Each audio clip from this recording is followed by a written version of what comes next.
Welcome to this Sage X3 webinar on AR credit management. In this session, we're going to see how to stay on top of customer debt. So first, set up parameters, manage credit hold and release, send reminder letters, perform collection, deal with bad debts and write-offs, and finally, take a look at AR analytics. Let's move to X3, and I'll be using this process flow for this session. First, let's have a look at customers. So I've got a first customer, and I'm going to move to the management section, and this is where I'll be setting up what I want to do from a credit checking point of view. So either I check or I don't check, or I want to put this customer on a permanent hold.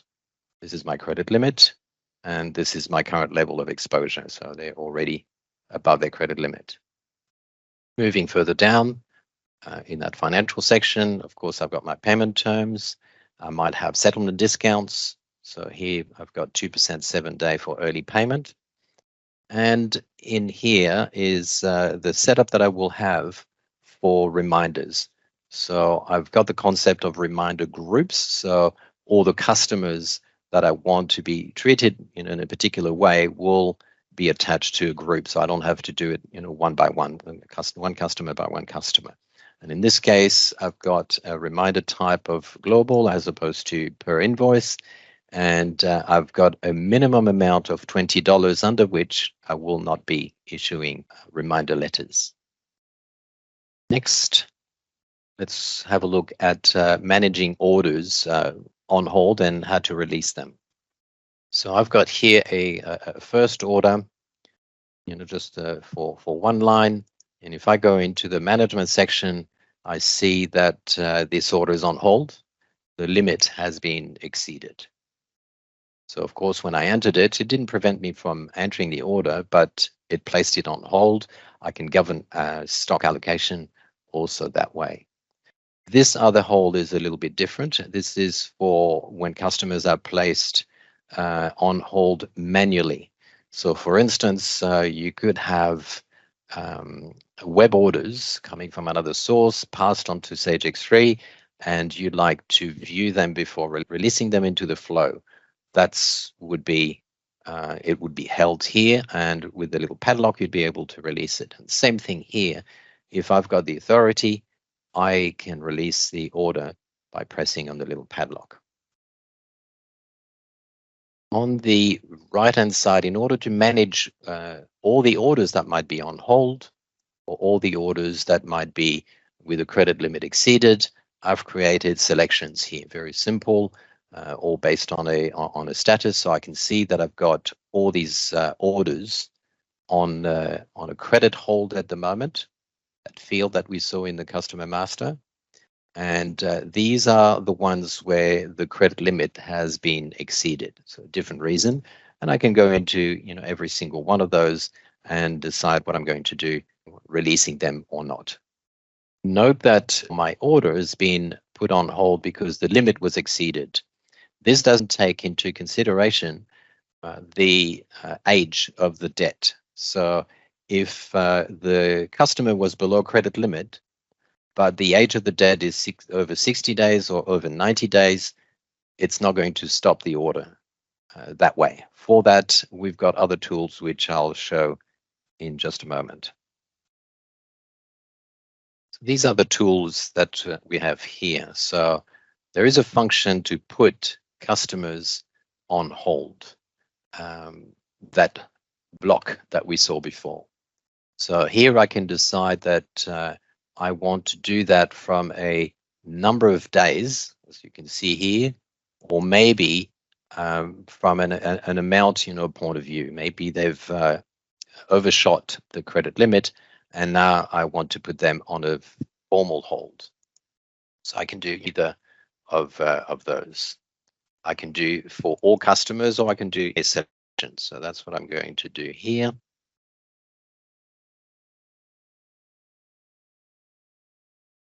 And I can run a simulation to see who is going to be placed on hold. I can see that I'm going to have 2 customers on hold.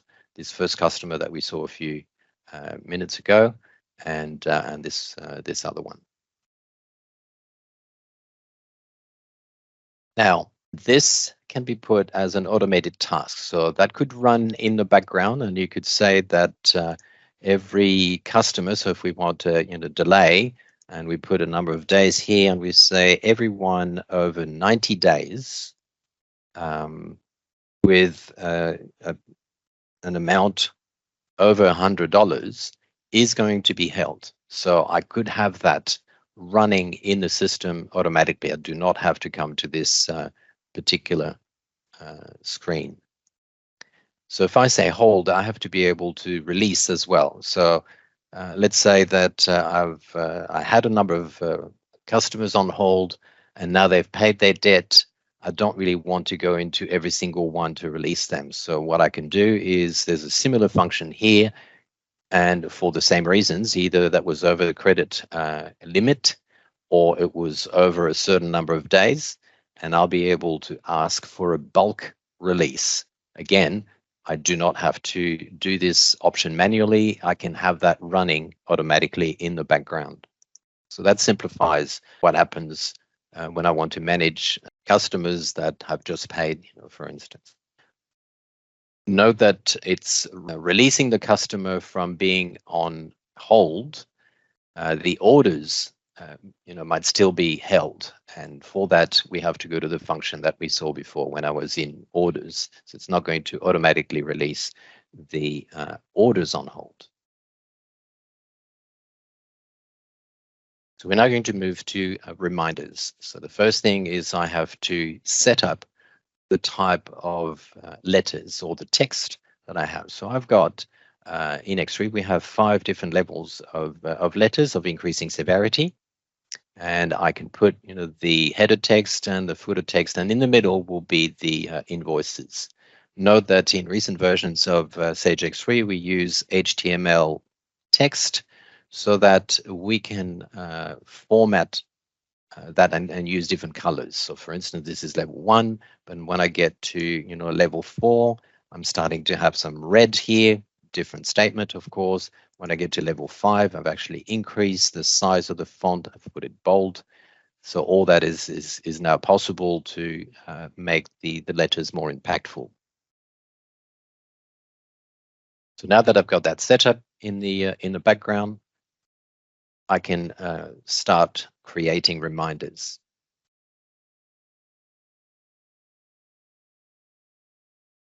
So when I create a reminder, I'm going to create a campaign or selection. I'll give it a name, and following that, I can operate some selections. So I could say I want all accounts, or I want some, simply a selection of accounts. And this is what I've done here. I want that for all users or only selected users. And I might select a reminder group. Remember the group that was appearing on the customer master, so I can decide that there's a particular style of reminders, and I'm going to concentrate on that first. There's additional criteria here, again, to define which customers are going to be concerned by this mail out, including the customer statistical groups. So that's another way of selecting my customers. Press OK, and it comes with the selection. So I haven't printed the letters just yet, but this is what it would look like. I've got my customers here. Here is, some are by invoice, some are global, and I've got the total amount here. So I could verify what's happening in the account. So I could go into the BP situation of that account and see the open items. I can see that this is only one invoice and it's over 120 days overdue. So I can do these, type of verifications. When I'm ready, I'll just press post, and that means that it's going to create the reminder letters, and it's going to update the status of the customer. I will see that in the customer BP situation again, and I'm also able to create tasks. in the CRM. So if I look at the events attached to this particular customer, I'll see that today I created a reminder letter of a particular type. I can, of course, reprint the letters. Let's take a look at these letters. Here's an example. This one is only with the one line. That's the one that we saw before. So that's this type of a reminder. Let's have a look at one with multiple invoice. It presents a little table in the middle, and of course it totals that up.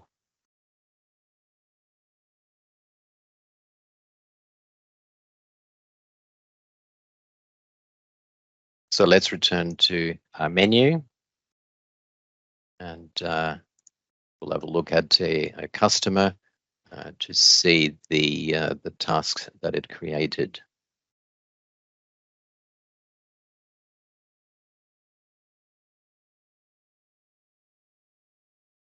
I have a look at tasks carried out. You can see that for a particular customer in that selection, there was a reminder campaign. And I can see the category, so I can isolate this. Here further down, I've got a report, and it says these were the open items. So there's fully documented and attached to that customer. So if I want to make reference to that, I will see what level of reminder they've received and what it concerned. Of course, this is a task created by the system, so it's considered completed. Let's move to debt collection. Traditionally, this is done with a report, an age debtor report, and we go down the list. I think there might be another way of doing that using a standard X3 function, open item management. Let me recall a selection that I've done before. And this is a bit like an online debtors report.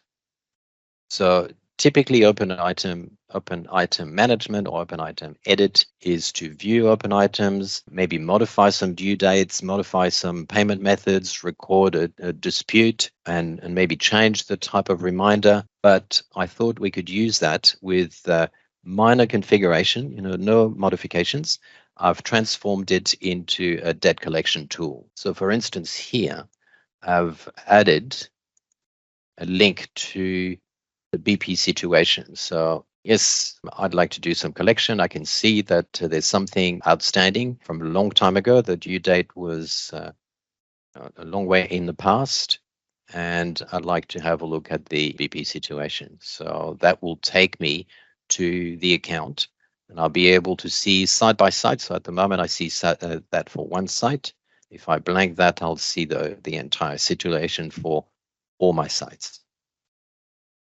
So that helps me form an opinion before I might be talking to the customer as to what's happening here. So I can have a look also into last operations, and I'll see that the last payment was a long time ago, the last invoice, the last reminder. So I issued a reminder recently, and it was a level 4 reminder due to the age of the debt. So now I'm in a position to maybe call the customer, and what I want to do is either I'm going to plan a call, or I'm going to be calling and recording that call. I'm going to create a new call.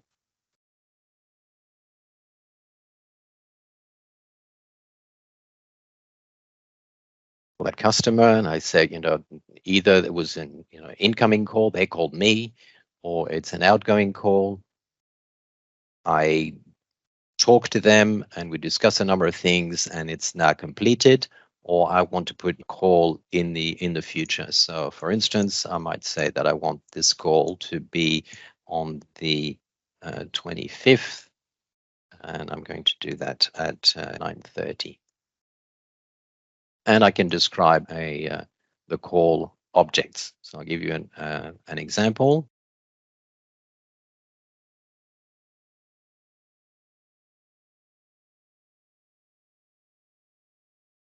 So this is what you could have entered. No payment received in last month. Go through, outstanding items. Another example, on the 30th, I called long overdue items, discuss payment plan, call in a week's time to check progress. And that's where you can play with these dates and put yourself an automatic reminder.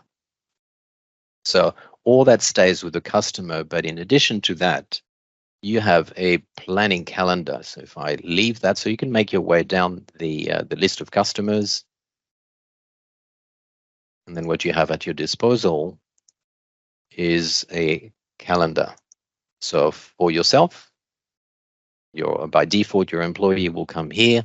You can put a range of dates, and then you'll see the appointments, but more important, the task and the calls. You might have to prepare a reconciliation. That would be a task, and you are planning some calls. So this is my plan for the month to come. So every morning when I start my collection work, I might come to that calendar, and I'll see what is left. So today I've got a call at 10:31.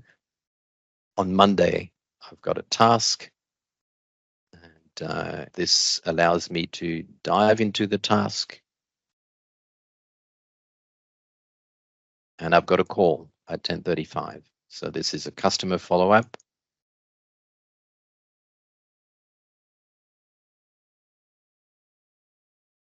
So this is a customer follow-up, the one that we saw a few minutes ago, and it tells me that on the 15th, I should be calling, and this is the history behind the decision to make a call.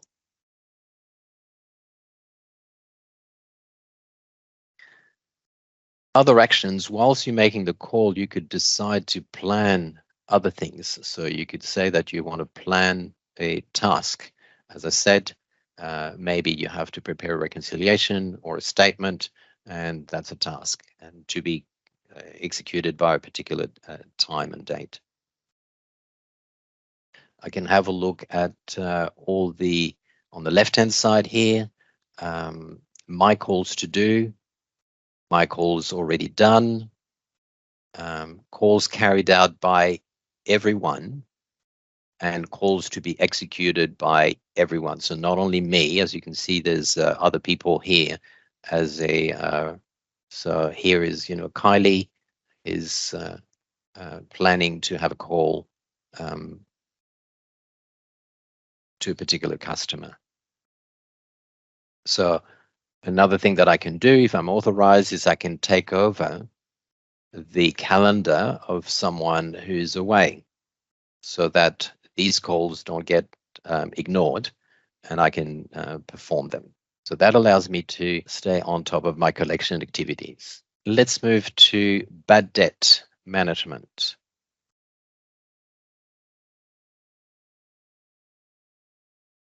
Sometimes the debt is too old to be collected, and you have to make an allowance for that in finance.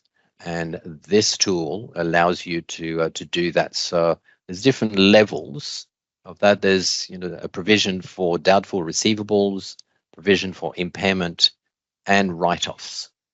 So these three different types of actions can be performed from here. Here I can determine the number of days. So maybe I want anything that is almost a year old. Again, I have a section for selection criteria. So depending on the sites, maybe I've got different branches, selection of customers, and other things such as control group and currencies. Once I'm happy with my selection, the system is going to work out everything that is older than 300 days. And here it is. Now I can see that I've got things from 2021, and I have the number of days here actually just to make it easy for me.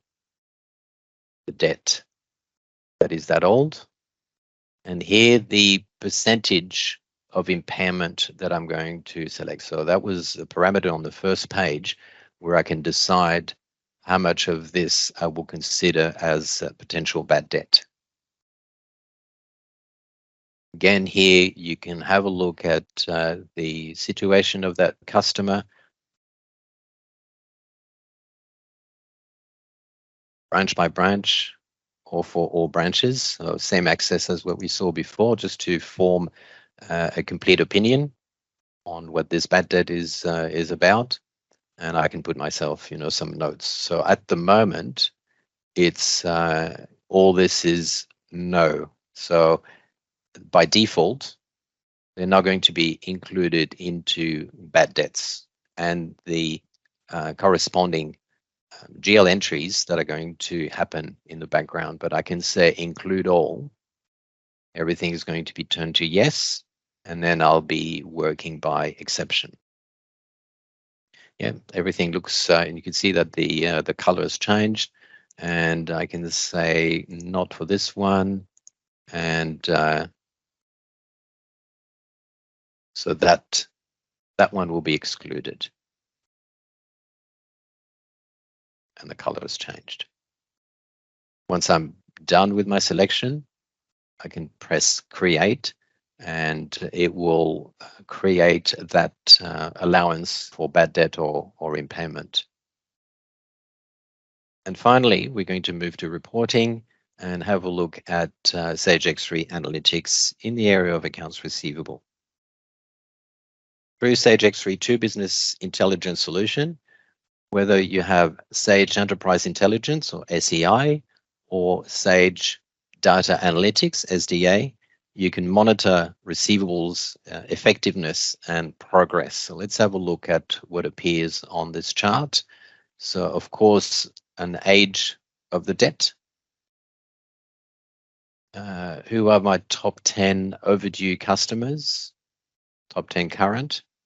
And other things of importance to an accounts receivable department is the ability to collect money. So there's a collection effectiveness analysis, over time, and either in a table, like this, or in graph form, looking period after period, how I'm doing regarding collection. And there's common performance indicators that we've already created.